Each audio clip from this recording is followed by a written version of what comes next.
ঠিক আছে, মুখে দিবা তো। এই যে বন্ধুরা টক দই, এটা ফেটা দই ভালো মতন কট কট কট কট ভালো মতন ফেটাতে হবে, কণা কণা দানা দানা যাতে না থাকে। বিরিয়ানির মশলা কীভাবে রান্না হচ্ছে দেখুন। বিরিয়ানি ম্যারিনেট করা হবে এখন জিনিস। কেন ভিডিও বলে দিব?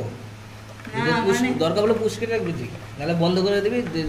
এবার হচ্ছে হলুদের গুঁড়ো, এটা হচ্ছে পুরো বাড়িতে তৈরি খাঁটি হলুদ, ভাঙিয়ে আনা হলুদ। মোটামুটি এখন 3 চামচ হলুদ, ঝরে ঝরে পড়বে, ঝরে ঝরে। দেখুন কালারটা দেখুন বন্ধুরা, কালার দেখুন, কালার, এই যে কালার, সেই কালার পুরো চাপের, চিকেন চাপের কালার হয়ে গেছে। মনে হচ্ছে কাসুন্দর মতন মালগুলো দেবো। যে লঙ্কার গুঁড়ো একটাই দেবো, আর একটা ঝোলের মধ্যে।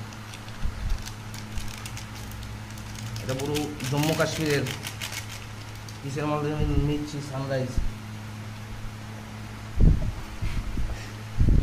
ভালো মতন ম্যাশ করতে হবে, ম্যাশ